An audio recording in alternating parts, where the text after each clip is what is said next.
La fibromialgia es un diagnóstico bastante frecuente ahora.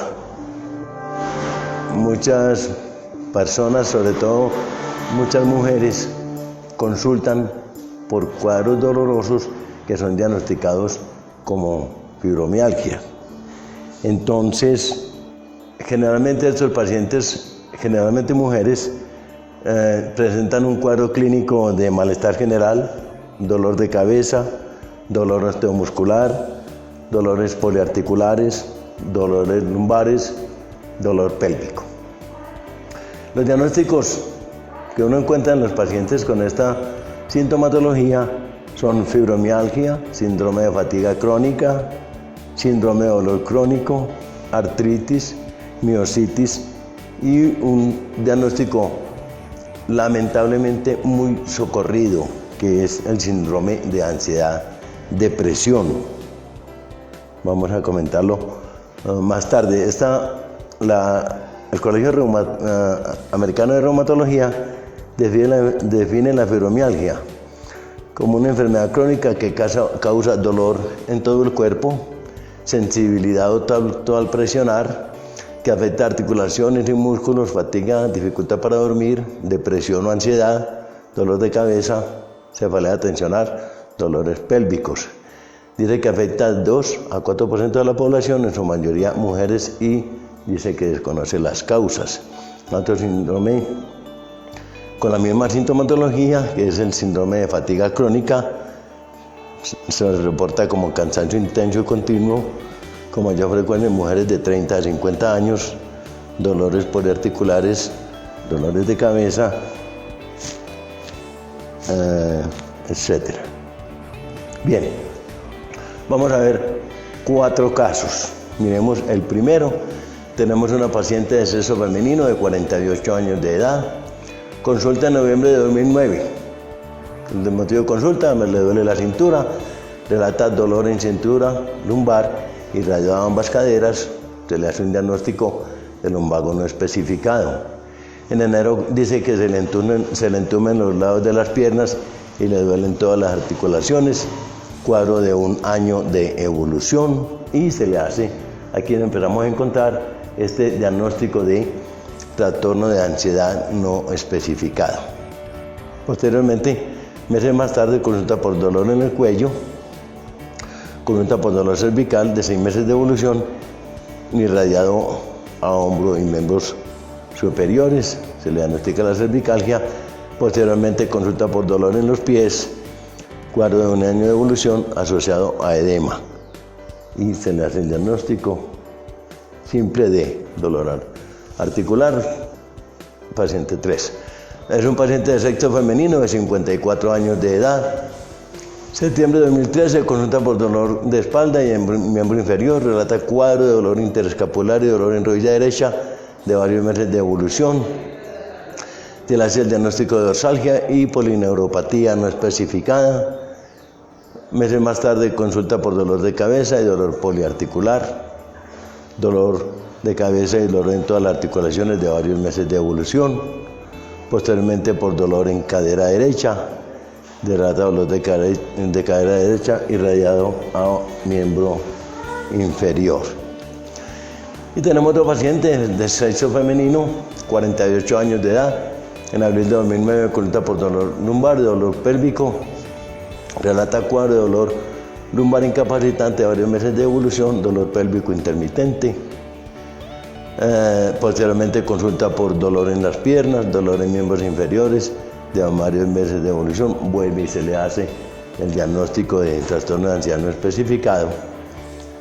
Luego, consulta por dolor abdominal, dolor pélvico de varios meses de evolución. Se le hace el diagnóstico de enfermedad psicosomática, en este caso trastorno depresivo recurrente y dolor pélvico perineal.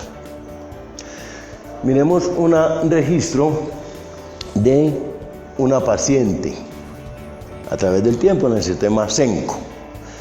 Entonces arrancamos por allá en septiembre de 2007. Primer cuadro de una amigdalitis aguda. Posteriormente aparece un cuadro doloroso, una mastodinia. En este caso de la mastodinia es importante muchas mujeres consultan por dolor en la glándula mamaria y desafortunadamente en ocasiones no se hace un buen examen de ellas. Hay que separar la glándula mamaria de la reja costal. Cuando uno hace una palpación exclusiva de la glándula mamaria no la encuentra dolorosa y al hacer presión sobre la reja costal va a encontrar allí una zona dolorosa, la mastodinia y el síndrome de Tietze. Se confunden bastante la inflamación condrocostal con la dolor en glándula mamaria. Entonces, los pacientes consultan intranquilas porque sienten que tienen dolor en glándula mamaria. Si se hace un buen examen se va a encontrar uno que es una inflamación condrocostal. Entonces tenemos aquí un primer cuadro doloroso a nivel de la caja torácica. Luego tenemos otro cuadro de lumbago no especificado. Posteriormente un dolor pélvico. Más tarde tenemos una enfermedad inflamatoria pélvica femenina. Posteriormente otro cuadro de lumbago. Nos encontramos luego con una infección respiratoria, en este caso una sinusitis maxilar. Posteriormente un dolor en miembro. Por acá tenemos un diagnóstico de trastorno de ansiedad. Luego una amigdalitis aguda. Luego otra vez diagnóstico de trastorno afectivo bipolar.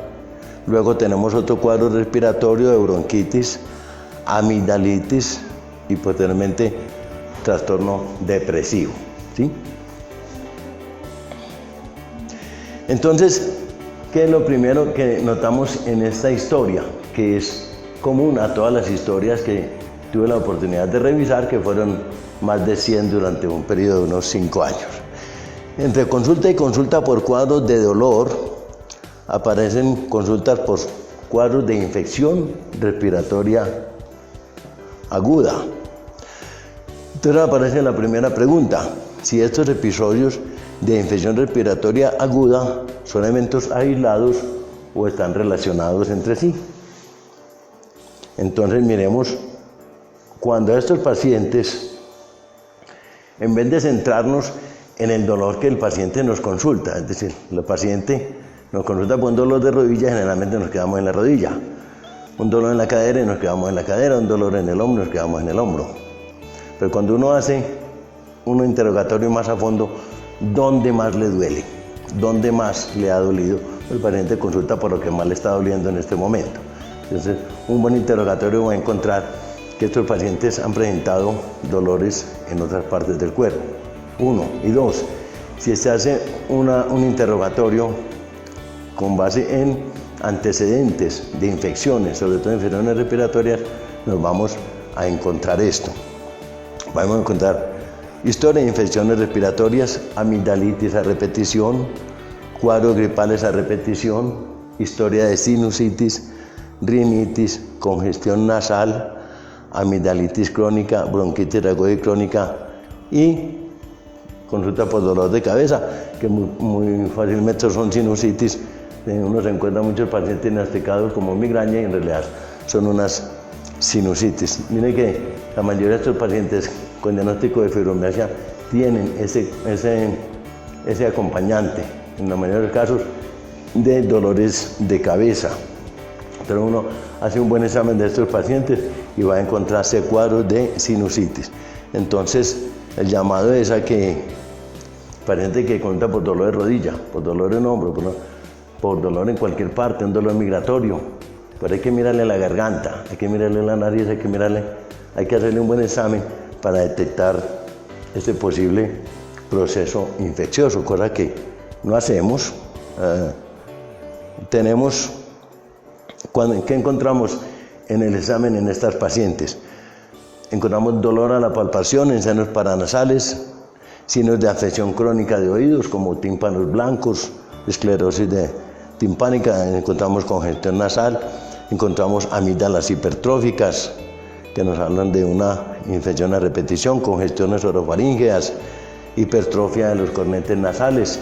La hipertrofia de los cornetes nasales va a presentar una asociación con las infecciones, con la amigdalitis a repetición. Ustedes saben, el paciente represa moco, ese moco represado se infecta, por vecindad le produce sinusitis, produce infecciones de oído, produce amigdalitis. Entonces, Esta congestión nasal está íntimamente relacionada con este proceso infeccioso.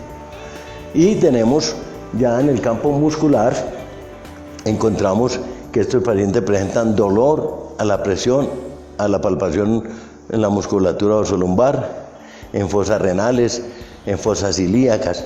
Hay una relación muy importante que uno encuentra entre la mujer con enfermedad inflamatoria pélvica y la sinusitis, y mujeres con enfermedad inflamatoria pélvica y dolor poliarticular.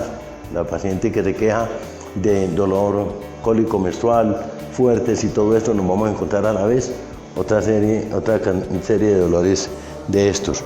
Dolor a la palpación en articulaciones, dolor a la movilización pasiva en articulaciones. Con estos porcentajes encontramos estas afecciones en estos pacientes con diagnóstico de fibromialgia. Sinusitis crónica se encuentra hasta un 70%, amigdalitis un 40%, otitis 20%, hipertrofia de corrientes nasales 20%, congestión nasal con obstrucción 20%, rinitis crónica 45%, y el dolor a la palpación osteomuscular en fosas renales y pélvica, mire, 100%, 90%, 90%. Antes hablaban, describiendo la fibromialgia, de que la fibromialgia tenía unos puntos gatillo, qué sé yo, que le tocaban en algunas partes. Ya dejaron de definir eso. No, es que la fibromialgia no tiene puntos gatillo. Pues en el miofacial tiene puntos gatillo. Bueno. La fibromialgia siempre se ha dicho que no tiene puntos gatillo.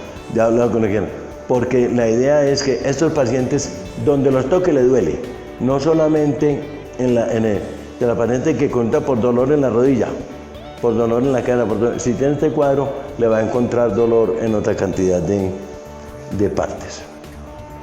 Bien, entonces, esas son las imágenes de un examen a fondo de un paciente que solamente nos consulta por un dolor en la rodilla. ¿Sí?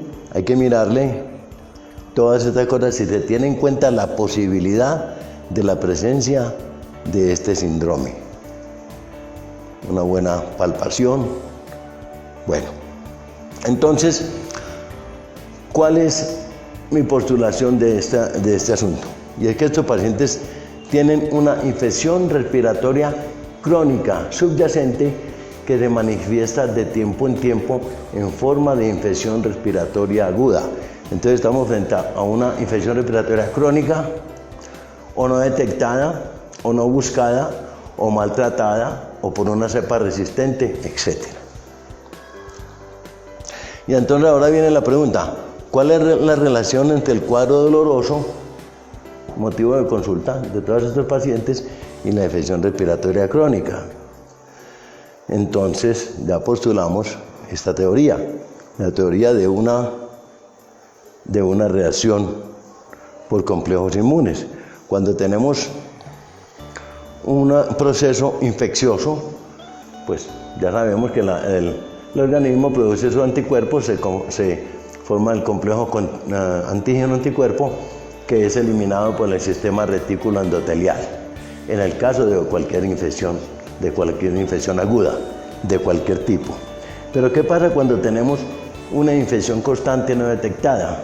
Que vamos a estar formando complejos inmunes en cantidades que el sistema retículo endotelial no puede eliminar. Entonces tenemos una sobrecarga de complejos inmunes, y esto no es invento mío, esto lo dice Harrison o cualquier libro de inmunología. ¿Okay? Los complejos inmunes se van a depositar en diferentes tejidos. La primera noción que uno tiene eso cuando está estudiando medicina es la glomerulonefritis postestreptocócica, pero posteriormente uno se da cuenta de que nos informan que los complejos inmunes se depositan no solamente en la membrana basal del glomérulo, sino que se depositan en las superficies articulares y en estructuras musculares. Y entonces, ¿qué pasa en las estructuras musculares de estos pacientes, en las estructuras articulares? Tenemos activación de mecanismos efectores humorales, celulares, péptidos vasoactivos, liberación de factores quimiotácticos, acumulación de neutrófilos, fagocitosis, síntesis de citoquinas, etc. Entonces, ¿qué tenemos? Tenemos una activación del sistema del complemento. Estamos en estos pacientes frente a una inflamación mediada inmunológicamente. Y entonces llegamos a las reacciones de hipersensibilidad de tipo 3. La reacción de hipersensibilidad de tipo 3 ocurre cuando posteriormente se depositan complejos inmunes en los tejidos. Ellos provocan la activación del complemento y se produce la reacción por complejos inmunes. Cuando hay producción excesiva de complejos inmunes puede ocurrir precipitación y esto conduce a la activación del complemento, reclutamiento de células inmunes, etcétera, lo que vimos en la anterior. Entonces, ¿cuáles son las reacciones de hipersensibilidad de tipo 3? La reacción de Arthus, la enfermedad del suero, la enfermedad de Granjero, el lupus eritematoso, la artritis reumatoide, la portoartritis. Y yo postulo que en la fibromialgia debería ser incluida dentro del grupo de reacciones de hipersensibilidad tipo 3. Tiene muchas características similares a la de la artritis reumatoidea y a la del lupus. No es tan agresiva, no es tan agresiva como el lupus, no es tan deformante como la artritis reumatoidea, pero sí es más frecuente y maneja más o menos la misma distribución, principalmente por sexo, principalmente población femenina. Entonces, finalmente, tenemos que el cuadro de dolor crónico descrito en este grupo de pacientes es debido a un proceso de inflamación crónica, ¿sí? Que hemos llamado, que es una enfermedad, un trastorno de hipersensibilidad tipo 3, enfermedad por complejos inmunes. Es una enfermedad con un cuadro claro de signos y síntomas, con una fisiopatología clara y con unos órganos blancos bastante definidos. Bueno, ahí está la bibliografía.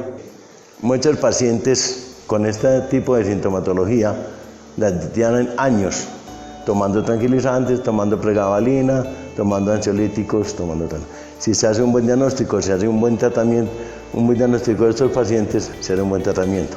Bueno, ustedes como médicos le dirán, bueno, entonces, ¿qué hacemos?